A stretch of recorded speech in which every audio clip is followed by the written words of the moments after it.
Good morning, as a TV student. I am Mandeep, your pol science teacher from Shri Guru Tegh Bahadur Senior Secondary School, NS9 Ting Road, Sirsa.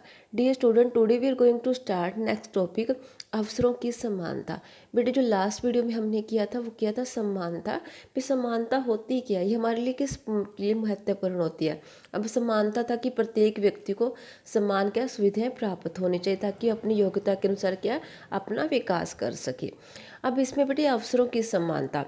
अब अवसरों की समानता क्या है कि प्रत्येक व्यक्ति को क्या है अपने व्यक्तित्व का विकास करने संबंधी परिस्थितियों की क्या पर्याप्त समान अवसर मिलने चाहिए। और अवसरों की समानता संबंधी जो उक्त धारणा है स्वतंत्रता एवं स्वायत्ता के मूल्य को स्वीकार करती है।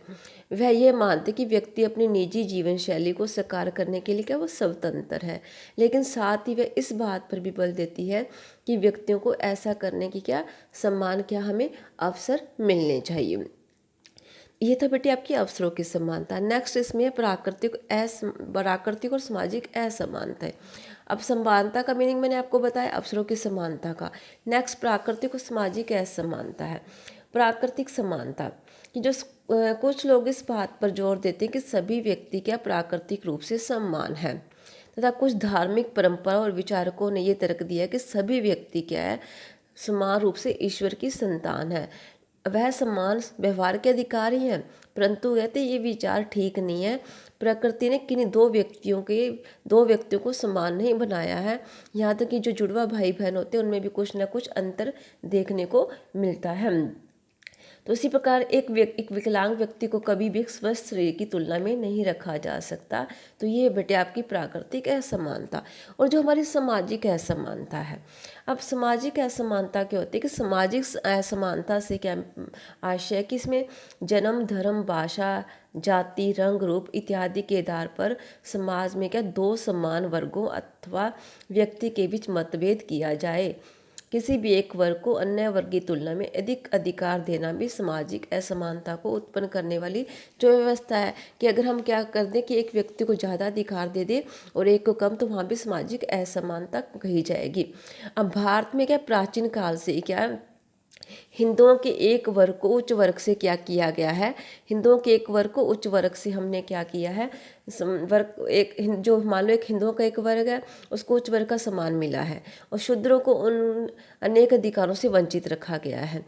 अब हिंदू उच्च वर्ग को प्राप्त है। हमारे देश में क्या छुआछूत गैर कानूनी ठहराने का कारण समाज में क्या असमानता, मतलब जो हमारे समाज में असमानता उसको हम मिल छुआछूत को गैर कानूनी ठहराने का कारण समाज में असमानता को दूर करना ही था। अब यूरोप में गोरे और काले जो लोगों का मुद्दा आज भी कई बार उठ जाता है, तो वह दक्षिण अफ्रीका में भी रंग भेद की नीति पूर्णतः समाप्त नहीं हो पाई है। तो क्या है सामाजिक असमानता के कारण भारत में क्या जो दलित वर्ग है उनकी दशा भी काफ़ी खराब है। यही कारण है कि संविधान में उनके लिए अनेक विशेष अनुच्छेदों को जोड़ा गया है ताकि संविधान द्वारा प्रदत्त समानता का लक्ष्य पूरा किया जा सके। तो इस प्रकार से हम ये क्या है प्राकृतिक और सामाजिक समानता क्या हमारे देश में कंटिन्यू चलती रहती है। नेक्स्ट पेज पे बेटे आपका है इसमें समाज के समानता के तीन आयाम। अब बेटी जो समानता के तीन आयाम कौन कौन से होते हैं, भी किस प्रकार के सामाजिक अंतर स्वीकार किए जा सकते हैं, इस पर विचार करने के बाद हमें ये सोचने की जरूरत है कि समानता के भी कौन से तीन आयाम हैं जिन हम पे पाना चाहते हैं। समाज में व्याप्त अलग अलग की असमानता को पहचानते समय विभिन्न विचारकों और विचारधाराओं ने समता के राजनीतिक, सामाजिक और आर्थिक तीन आयामों को रेखांकित किया है। अब फर्स्ट बेटे आपका राजनीतिक समानता। अब बेटे देखो जो राजनीतिक समानता होती क्या होती है कि राजनीतिक समानता का अर्थ है कि नागरिकों को राजनीतिक क्या है अधिकार मिलने चाहिए।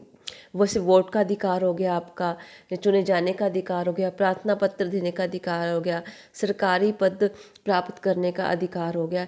सभी नागरिकों को क्या धर्म, जाति, रंग और धन के आधार पर भेद किए बिना क्या समान रूप से क्या प्राप्त होने चाहिए। अब वोट के अधिकार था चुने जाने के लिए सरकार क्या कुछ योग्यताएं निश्चित करती है। तो इसलिए क्या ये योग्यता क्या धर्म, जाति, रंग, लिंग तथा धन पर क्या आधारित नहीं होनी चाहिए। तो ये थी हमारी राजनीतिक समानता। बेटे इसमें आपका आता है नेक्स्ट आता है सामाजिक समानता।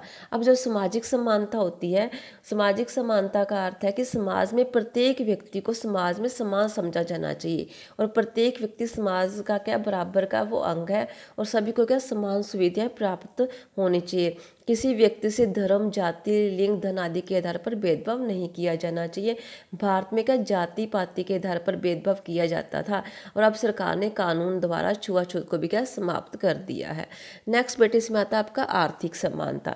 आर्थिक समानता का बेटे जो सही अर्थ है वो समाज में आर्थिक समानता कम से कम होनी चाहिए, और प्रत्येक व्यक्ति को क्या अपनी मौलिक आवश्यकताओं की पूर्ति के लिए क्या वेतन मिलना चाहिए। अर्थात व्यक्ति की रोटी, कपड़ा, जो मकान की जो आवश्यकता है वो जरूर पूरी होनी चाहिए, और प्रत्येक राज्य का क्या अपना क्या कर्तव्य है कि अपने नागरिकों की क्या मौलिक आवश्यकताओं की पूर्ति करे, ताकि उनके जीवन स्तर को क्या हम ऊंचा उठाया जा सके। तो ये थी बेटे इसकी आपके समानता के 3 अंग। आज हम इतना ही करेंगे। थैंक्स बेटे, हैव ए नाइस डे।